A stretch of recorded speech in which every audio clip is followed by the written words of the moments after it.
Kurukshetra doctor Balasaheb Shinde लिखित पुस्तकाचे क्रमशः वाचन। आपले पुत्र आपल्या ताब्यात ठेवण्याचा प्रयत्न करावा, नाहीतर ते सर्व मर्यादांचे उल्लंघन करून आपले प्राण गमावून बसतील। म्हणून आपण या दुर्योधनाचा त्याग करावा। खऱ्या अर्थाने आपणास जे करायला हवे होते ते पुत्र स्नेहाने केले नाही, त्यामुळेच आपणास हे फळ भोगावे लागत आहे। कदाचित तो सर्व कुळाचा नाश करण्याचा निघाला आहे। आता तरी चूक करू नये। क्रूर करता पूर्ण कार्य करून मिळालेली लक्ष्मी विनाशशील होते आणि योग्य मार्गाने कोमलतायुक्त व्यवहार करून मिळवलेली संपत्ती पुत्र नातवंडापर्यंत राहते। त्यावेळी धृतराष्ट्राने गांधारीस म्हटले, देवी, या कुळाचा शेवट भलेही होऊ दे, परंतु मी दुर्योधनाला रोखू शकत नाही। त्याला जसे वाटेल तसे होऊ दे। पांडवांनी परत यावे आणि माझ्या पुत्राबरोबर युद्ध खेळावा। इंद्रप्रस्थाच्या मार्गावर पांडव खूप दूरपर्यंत गेले होते। त्यावेळी धृतराष्ट्राची आज्ञा देऊन प्रातिकामी युधिष्ठिराजवळ गेला आणि म्हणाला, महाराज, धृतराष्ट्राने आपणास आदेश दिला आहे की तुम्ही परत यावे। आपली सभा पुन्हा सभासदांनी भरली आहे। आपण परत येऊन द्यूत खेळावा। युधिष्ठिर म्हणाला, सर्वच प्राणी ईश्वराच्या प्रेरणेने शुभ अथवा अशुभ फल प्राप्त करतात, त्यांना कुणी टाळू शकत नाही। तेव्हा वाटते की पुन्हा जुगार खेळावा लागेल। धृतराष्ट्राच्या आज्ञेने जुगारासाठी बोलावणे आले आहे, हे आमच्या कुळाच्या विनाशाचे कारण आहे, हे मला माहिती आहे। तरी सुद्धा मी त्यांच्या आज्ञेचे उल्लंघन करू शकत नाही। द्रौपदी म्हणाली, एकदा द्यूत खेळून हौस फिटली नाही का? कशासाठी तुम्ही विषयाची परीक्षा घेता? विष शेवटी विषच असते। कितीतरी लोकांना जुगारामुळे नाश झाला, सर्वस्व गेले। आपण तर जाणते आहात, गेलेली दौलत कशी तरी परत मिळाली। आता तर पुन्हा जुगार खेळू नये। जुगार वाईट आहे हे मला माहिती आहे, असे तुला वाटते का? जुगार वाईट आहे हे मला माहित नाही असे तुला वाटते का? एखाद्या जनावराचे शरीर सोन्याचे असणे शक्य नाही, तरी सुद्धा श्रीराम सुवर्णासारखा दिसणाऱ्या हरणाकडे आकर्षित झाले। ज्याचे पतन किंवा पराभव जवळ असतो त्याची बुद्धी विपरीत होते। विनाश काले विपरीत बुद्धी म्हणतात ते खरे, असे म्हणून युधिष्ठिर पांडवासहित परत माघारी फिरला। युधिष्ठिर शकुनीचे कपट जाणत होता, तरी सुद्धा तो जुगार खेळण्यास परत चालू लागला। पांडवांनी पुन्हा त्या सभेमध्ये प्रवेश केला। त्यांना पाहून त्यांच्या हितचिंतकांना मोठे दुःख झाले। प्रारब्धाच्या वशीभूत होऊन पांडव जणू संपूर्ण लोकांच्या विनाशासाठी पुन्हा द्यूत क्रीडा आरंभ करण्यासाठी येथे जाऊन गुपचूप बसले। एवढ्यात शकुनी म्हणाला, आमच्या महाराजांनी तुमचे धन तुम्हाला परत केले ते चांगले केले। आता द्यूतासाठी फक्त एकच डाव खेळला जाईल। जर तुम्ही आम्हाला द्यूतामध्ये हरवले तर मृगचर्म धारण करून आम्ही 12 वर्ष वनात जाऊ, 12 वर्ष तेथे राहू, 13वे वर्ष जनसमुदायात अज्ञात राहून पूर्ण करू, आणि जर आम्ही 13व्या वर्षी ओळखले गेलो तर पुन्हा 12 वर्ष वनात जाऊ। जर आम्ही जिंकलो तर आपण द्रौपदीसह मृगचर धारण करून वनात राहावे। आपणास सुद्धा 13व्या वर्षी अज्ञातवासात राहावे लागेल। ओळखले गेला तर पुन्हा 12 वर्ष वनवासात भोगावा लागेल। 13व्या वर्षानंतर आम्ही किंवा आपण वनातून येऊन यथोचित रीतीने आपण आपले राज्य प्राप्त करू शकतो। आता जिंकलेल्याने 13 वर्षानंतर ज्याचे राज्य त्याला परत करायचे आहे। युधिष्ठिर, या अटीवर आपण फासे टाकून आमच्या बरोबर द्यूत खेळावा, असे आमचे मत आहे। युधिष्ठिराला द्यूताचा परिणाम माहिती होता। कुरुकुलाचा विनाश जवळ आला आहे हे जाणून सुद्धा लोकांचे काहीही न ऐकता युधिष्ठिर धृतराष्ट्राच्या आज्ञा पालनासाठी धर्माच्या दृष्टीने पुन्हा जुगार खेळण्यास तयार झाला। म्हणाला, मामा, स्वधर्म पालन करणारा माझ्यासारख्या राजा जुगार खेळायला बोलावल्यानंतर मागे कसा हटेल? अरे मी तुझ्या बरोबर जुगार खेळतो. त्यावेळी भीष्म, द्रोण, विदुर पुन्हा जुगार खेळू नकोस म्हणत होते. युयुत्सव, संजय, कृपाचार्य सुद्धा विरोध करत होते. गांधारी, कुंती, भीम, अर्जुन, नकुल, सहदेव, विकर्ण, द्रौपदी, सोमदत्त, वाल्मिक सुद्धा त्यावेळी खेळू नको म्हणत होते. परंतु युधिष्ठिराने कुणाचेही ऐकले नाही. शकुनी म्हणाला, युधिष्ठिर, आमच्या जवळही खूप धनसंपत्ती, दास, दासी, हत्ती, घोडे, सुवर्ण आहे. परंतु फक्त वनवासाच्या अटीवर हा डाव आहे. पांडवांनो, आपण किंवा आम्ही जो हारेल त्याला वनवासाला जावे लागेल. 13व्या वर्षी मानसात परंतु अज्ञातवासात राहावे लागेल. फक्त एकदाच फासे टाकायचे, एकच डाव होणार. युधिष्ठिराने होकार दिला. शकुनीने फासे टाकले आणि आनंदाने विश्वासाने म्हणाला, मी जिंकलो. द्यूतात हरल्यानंतर पांडवांनी वनवासाची दीक्षा घेतली. वनवासाला निघाले. त्यावेळी दुःशासनाने सभेमध्ये म्हटले, आता राजा दुर्योधनाचे समस्त भूमंडलावर एक छत्र राज्य झाले आहे. पांडव पराजित होऊन मोठ्या संकटात पडले आहेत. आज हे पांडव वनामध्ये निघाले आहेत. आम्ही आपल्या शत्रूपेक्षा गुणाने आणि धनसंपत्तीने मोठे आहोत, म्हणून आमचे स्थान मोठे आहे. पांडवांना अनेक वर्षासाठी दुःखरूपी नरकात आम्ही टाकू दिले आहे. ते आता नेहमीसाठी दुःखात पडले आहेत, राज्यहीन झाले आहेत. हे अगोदर धनसंपत्तीमुळे उन्मत्त होऊन कौरवांना हसत होते, तेच पांडव धनसंपत्ती हरल्यानंतर वनात जात आहेत. सर्व पांडवांनो, आपल्या शरीरावरची कवच आणि चमकदार दिव्य वस्त्र काढून ठेवा आणि मृगचर्म परिधान करा. शकुनीची भावना स्वीकार करा, म्हणजे लोकांना कळेल आणि जुगार खेळला आहे. हे केवळ अभिमान बाळगून होते की आमच्यासारखे पुरुष तिन्ही लोकांमध्ये नाहीत. तेच पांडव आज वाईट अवस्थेमध्ये पोहोचले आहेत. आता त्यांनी आपल्या खऱ्या परिस्थितीची जाणीव होईल. मला तर हे मृगचर्ममय वस्त्र जंगली लोकांच्या चर्ममय वस्त्रासारखे दिसत आहेत. सोमकवंशी द्रुपदाने आपली मुलगी पांडवांना देऊन चांगले कार्य केले नाही. द्रौपदीची पती नपुसक आहेत.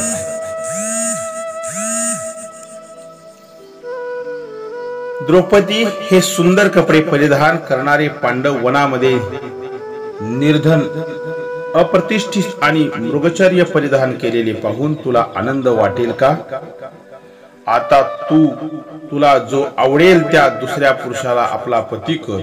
हे सर्वच कौरव क्षमाशील, जितेंद्रिय आणि उत्तम दम वैभवाने संपन्न आहे. यापैकी एकाला आपला पती निवड, ज्यामुळे ही निर्धन अवस्था तुला संतप्त करणार नाही. जसे पोकळ तीळ पेरले तर फळ मिळत नाही, त्याप्रमाणे पांडवांचे जीवन निरर्थक झाले आहे. या नपुसक पांडवांची सेवा करून तुला काय लाभ होणार आहे? व्यर्थ परिश्रम तेवढे करावे लागतील. अशा प्रकारे क्रूर दुःशासनाने पांडवांना कठोर वचन ऐकवले. हे ऐकून भीमाला राग आला.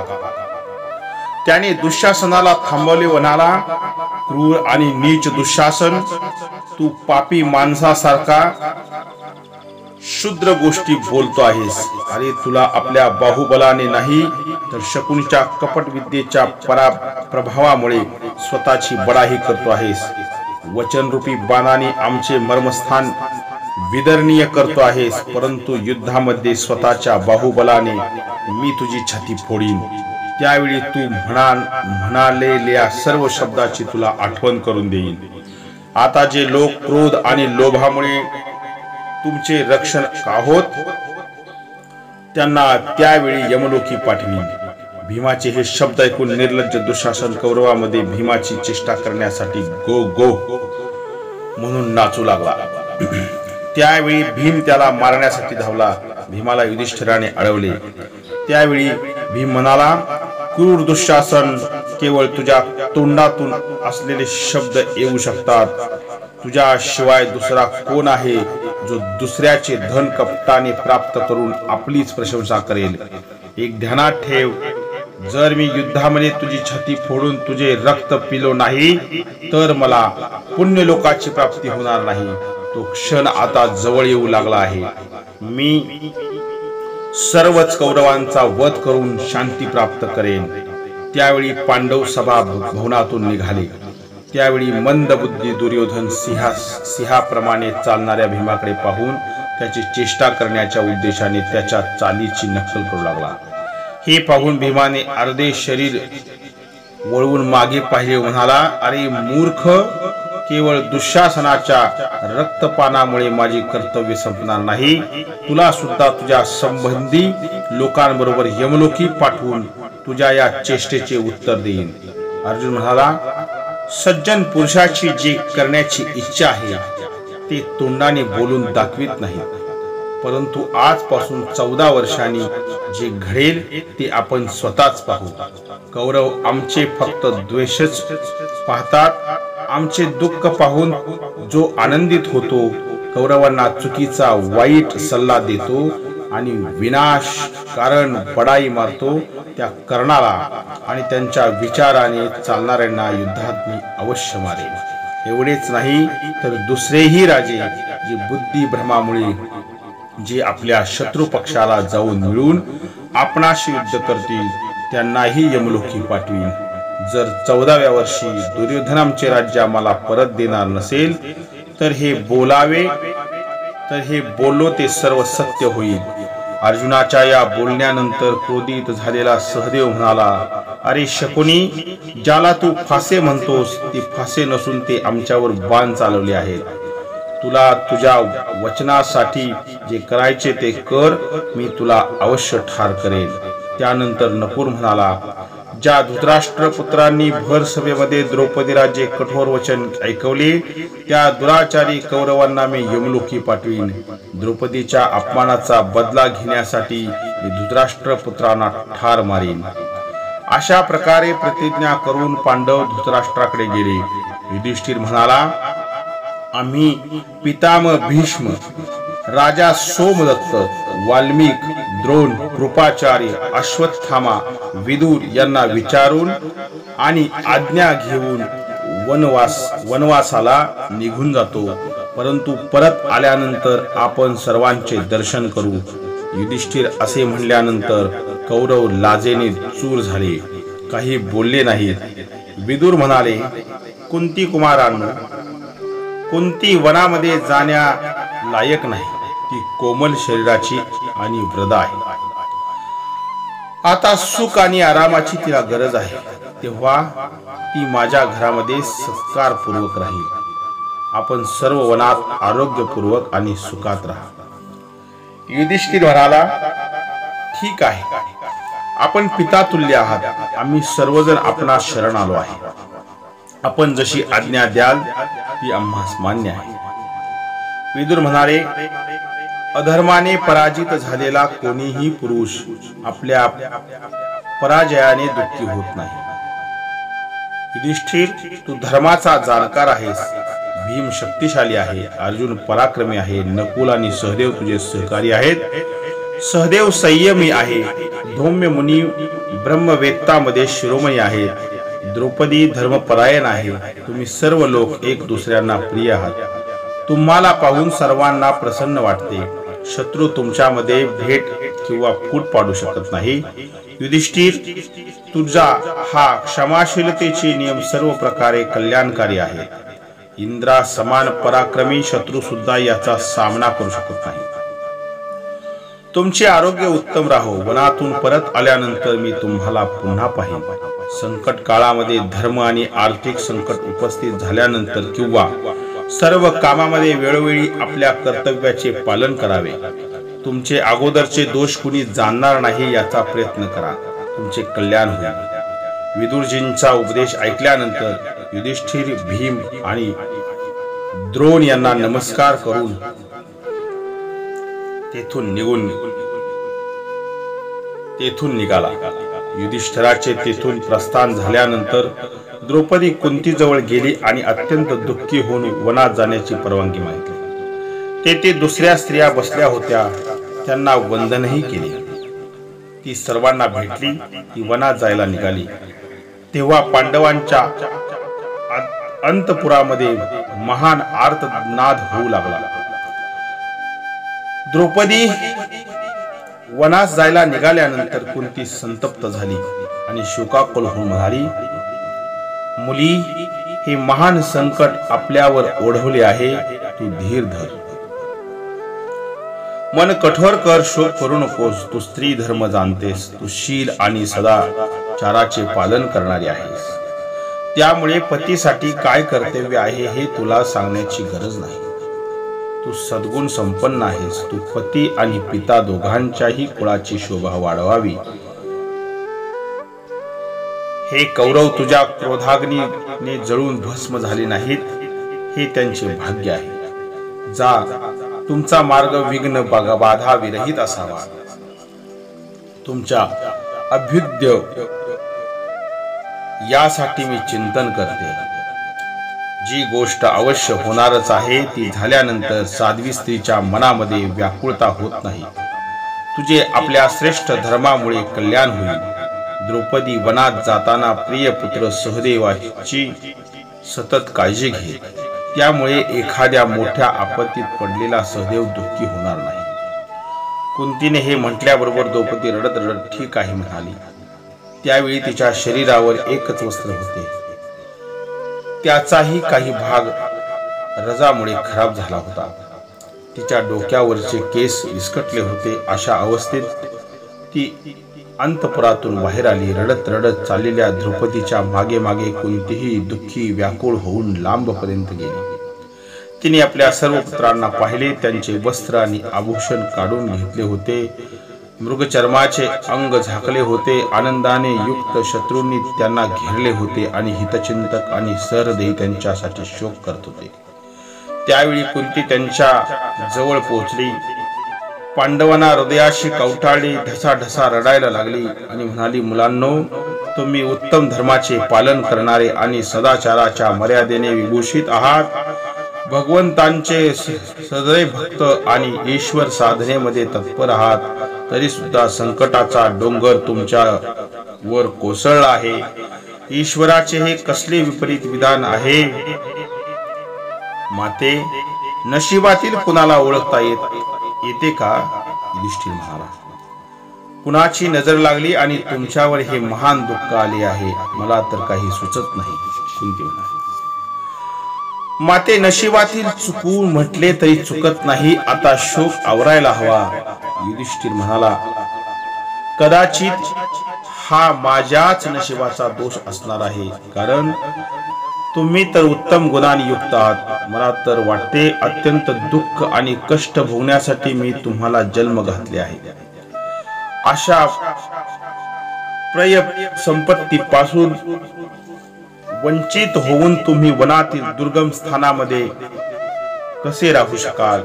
तुम्ही बल आणि तेजाने युक्त असूनही दुर्बल झाला आहात. मला जर हे माहीत असते की नगरामध्ये आल्यानंतर तुम्हाला वनवासाचे दुःख भोगावे लागेल, तर मी महाराज पांडूच्या निधनानंतर शतशृंगपुराहून हस्तिनापूरला आलेच नसते. मी तर तुमच्या वडिलांना धन्य मानते की ज्यांना पुत्राचे दुःख पाहावे लागले नाही.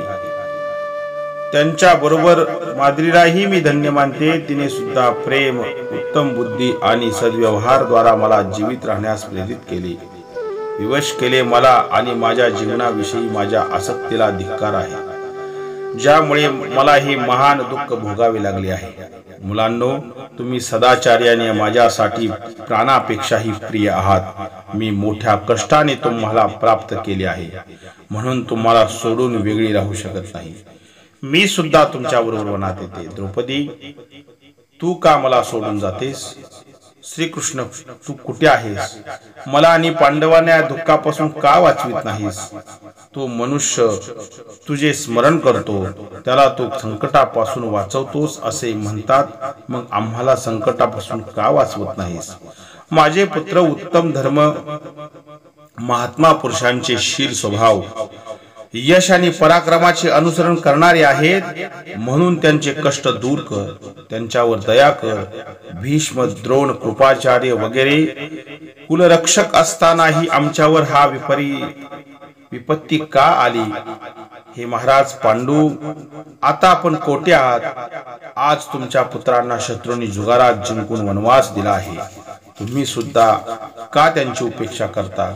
सहदेवा, तू तर मला प्रिय आहेस. तू तरी माघारी फिर, माझा त्याग करू नकोस. तुझे हे भाऊ सत्य धर्माचे पालन करण्यासाठी वनात जात असतील तर जाऊ दे. तू तिथेच राहून माझे रक्षण कर. अशा प्रकारे कुंती विलाप करत होती. पांडवांनी तिला नमस्कार केला, वनाकडे निघाले.